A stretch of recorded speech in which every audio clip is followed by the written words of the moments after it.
सो hey क्यूडी, welcome to Ganga's team blog में आपकी परिवर्तन लेके आ चुकी हूँ आप सभी के लिए 1 मंथ का नेल कोर्स। आपको तो बताइए मैं एक नेल आर्टिस्ट हूँ और उसी के साथ साथ मैं आज आपको भी अपनी थ्योरी शेयर करूंगी। Theory basic to advance practical सारे नॉविस टूल और नेल आर्ट, ये सब जो भी होता है नेल आर्ट में मैं आपको सारा डिटेल बाय डिटेल बताऊंगी। तो चलिए शुरू करते हैं। पहले मैं अपना माइक फिक्स कर लेती हूँ फिर मैं आपको बताती हूँ।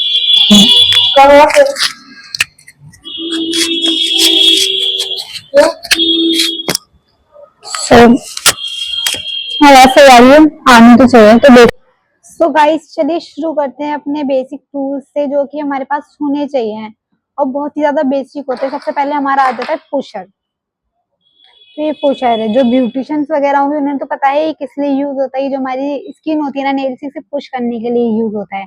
और उसके बाद आ जाता है हमारा क्यूटिकल कटर। इससे हम अपने जो स्किन पीछे करते हैं ना उसको क्यूटिकल बोलते हैं, उसको इससे हम कट करेंगे ताकि हमारा बेस स्मूथ हो। और ये जब आ जाता है ना तो ये अटकता है और अगर हम वर्क करेंगे तो नेल पेंट इस पे लगते हैं बहुत ज्यादा मोटा हो जाता है बेस हमारा। और लेकिन इसे जब हमें यूज करना है बहुत ज्यादा शार्प होता है। अगर ये हल्का सा भी क्लाइंट की स्किन पे लगेगा ना तो ब्लड निकलने लग जाता है और क्लाइंट फिर आपको तो पता ही है क्लाइंट क्या करते हैं चेंचे पे। फिर उसके बाद हमारा आता है ओमरे बोर्ड। ये नेल्स की शेप बनाने के लिए आता है। पहले आप बस प्रोडक्ट नॉलेज ले लीजिए कि हमारी वैनिटी में क्या क्या होना चाहिए, उसके बाद हम अपनी क्लास स्टार्ट करेंगे। फिर उसके बाद हमारा आता है सॉफ्ट ब्लो बफर। फिर हमारा एक आता है हार्ड बफर, देखिए। फिर उसके बाद आता है हमारा टिप कटर, ठीक है। फिर हमारी आती है कैट आई की मैग्नेट, देख सकते हो आप इससे। फिर हमारे पास एक डस्टर होना चाहिए जब भी हम क्लाइंट का वर्क कर रहे हैं, क्योंकि जब हम नेल्स करते हैं बफ करते हैं शेप भी देते हैं उसको, उसमें से बहुत ज्यादा डस्ट निकलती है। उसको क्लीन करते रहना चाहिए, नहीं तो क्लाइंट को बहुत ज्यादा इरिटेशन होती है। ऑलमोस्ट आपको भी होगी, जितना हाइजीन से काम करोगे उतना आपके लिए बेस्ट है। उसके बाद हमें ग्लू कौन सी यूज करनी है, हमें अपने नेल्स में ग्लू करनी है 401 नंबर की, ठीक है। इससे नेल्स का जो स्टे होता है वो काफी अच्छा होता है। और फिर हमारी एक यूवी लैंप आ जाएगी, इसके बिना तो सारा काम ही अधूरा है। और फिर हम लेंगे अपने वाइप्स, ठीक है। फिर हमारी आ जाती है नेल टिप्स। मेरे पास तो अभी ये नेल टिप्स बहुत टाइप्स की होती हैं, आगे आगे जाके हमें पता चलेगा कौन सी होती है परमानेंट वाली, कौन सी होती है टेम्पररी, कौन सी होती है। अभी जो मेरे हाथ में है ये है टेम्पररी की टिप्स, ओके।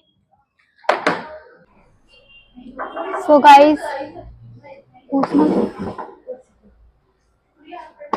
यहाँ पे मेरे हाथ में अब 2 टिप्स हैं, एक है टेम्पररी की और एक है परमानेंट नेल्स की यानी कि एक्रेलिक की। मैं आपको दिखाती हूँ तो इसमें डिफरेंस दिखाती हूँ। ये है टेम्पररी की टिप्स, देखो इसमें बिल्कुल भी स्पेस नहीं है। एक सेकेंड क्या, सो सॉरी गाइस डिस्टर्बेंस के लिए। और चलिए फिर से शुरू करते हैं। हम कहाँ थे, हम अपनी टिप्स पे थे। ये हमारी टेम्पररी की टिप्स है, देखिए इसमें कोई स्पेस नहीं है, ये ऊपर की और ये नीचे की। अब इसी के अपोजिट है परमानेंट की टिप्स, उसमें आ जाता है हमारा सी कट। ये हमारा सी कट आ गया, इसमें देख सकते हैं आप खुद ही डिफरेंस। दोनों में आपके सामने लगा देती हूँ, आपको अच्छे से डिफरेंस पता चल जाएगा। देखिए सी कट में हमारी सी कट आ रहा है परमानेंट वाली टिप्स में, और जो टेम्पररी की है उसमें कोई भी स्पेस नहीं है, ओके। ये प्रॉब्लम तो आपकी सॉल्व हो ही गई होगी। उसके बाद हम आते हैं अब एक्रेलिक के टूल्स पे। सबसे पहले हम आ जाते हैं अपनी पैलेट पे। इसमें हम प्रोडक्ट लेके तभी यूज करेंगे, डायरेक्टली नेल्स में नहीं लगाएंगे, क्योंकि नेल पेंट्स काफी कॉस्टली होते हैं जो जेल नेल पेंट होते हैं, इसलिए हमारे हाथ में ये अपने प्रोडक्ट की बचत करना, ओके। उसके बाद हम आ जाते हैं अपनी एक्रेलिक ब्रश पे। ये बड़ा वाला एक्रेलिक ब्रश है और ये उससे छोटा है। आपको वैसे 8 नंबर का ही एक्रेलिक ब्रश लेना है, ज्यादातर यही यूज होता है एक्रेलिक जब हम वर्क करते हैं, ओके गाइस। इससे हम ज्यादा अगर क्लीन वर्क करना होता है ना, जिसका बेस छोटा देना होता है, उसके लिए हम छोटा वाला ब्रश लेंगे और ये है आपका 2 नंबर का, ओके। और ये है हमारी डीप एंड डिश, इसमें हम अपना मोनोवर लेंगे और ब्रश से करेंगे अप्लाई, ठीक है। मोनोवर ये है हमारा, फेस बनाने का काम आता है ना सॉरी सॉरी। और ये हमारा एक्रेलिक पाउडर, ये 2 हैं। ये वाला स्लोली वर्क करता है। और ये वाला ऐसा है कि आप अगर डायरेक्ट लोगे ना तो ये जल्दी सूख जाता है, इसके लिए आपको बहुत ज्यादा प्रैक्टिस चाहिए, जो हमारा व्हाइट वाला। तो गाइस मैं अभी थोड़ी देर बाद कंटिन्यू करती हूँ। गाइस हम थे अपने मोनोवर पे और एक्रेलिक पे, ठीक है।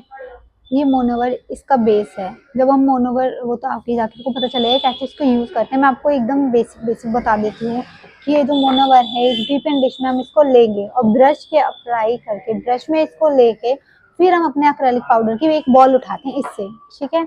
और इन दो एक्रेलिक पाउडर में ये डिफरेंस है। ये वाला जो पिंक वाला जो पाउडर है इसको रिवर्क करता है, इस पे जो बिगनर है वो जो अच्छे से हाथ बैठा सकते हैं। और जो ये व्हाइट वाला है इस पे एकदम फुल स्पीड चाहिए, जो एकदम एक्सपर्ट होते हैं ना ये उनके लिए ज्यादा है, क्योंकि ये जैसे ही आप उठाओगे ना ये हार्ड हो जाएगा। फिर उसके बाद हम आते हैं अपनी जेल नेल पेंट पे। ये हमारा IBT जेल है, इससे हम एक आर्ट भी बना सकते हैं और इससे ही हम जो भी एसेसरीज होती है नेल्स की, जो भी हम स्टोन वगैरह लगाते हैं वो इसी की मदद से हम उसको अप्लाई करते हैं, ठीक है। फिर आ जाते हैं हम अपनी जेल नेल पेंट पे। सबसे पहले आते हैं हम अपनी शील्ड्स के नेल पेंट पे। ये हमारी शील्ड्स की नेल पेंट है, ग्लिटर, गोल्डन ग्लिटर। ये हमारा सिल्वर ग्लिटर आ गया। नेल पेंट आप किसी ब्रांड की ले सकते हैं लेकिन अच्छी होनी चाहिए। फिर आ जाते हैं हम अपने बेस कोट और टॉप कोट पे। ये हमारा टॉप कोट है, ये सबसे एंड में लगता है, ओके। ये नेल मिस नेल्स का है और ये हमारा बेस कोट। बेस कोट सबसे पहले लगता है गाइस। फिर आ जाते हैं हम अपनी वाइट नेल पेंट पे, ठीक है। फिर ब्लैक,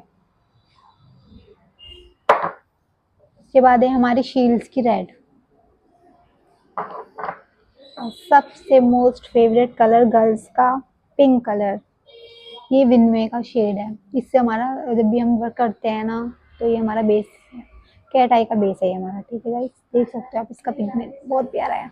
और जैसे जैसे हम आगे बढ़ते जाएंगे वैसे वैसे और थ्योरी हमारी बढ़ती जाएगी, ठीक है। मिलते हैं फिर अगले ब्लॉग में। आपको वीडियो अच्छी लगी हो आप लाइक कमेंट शेयर जरूर करें।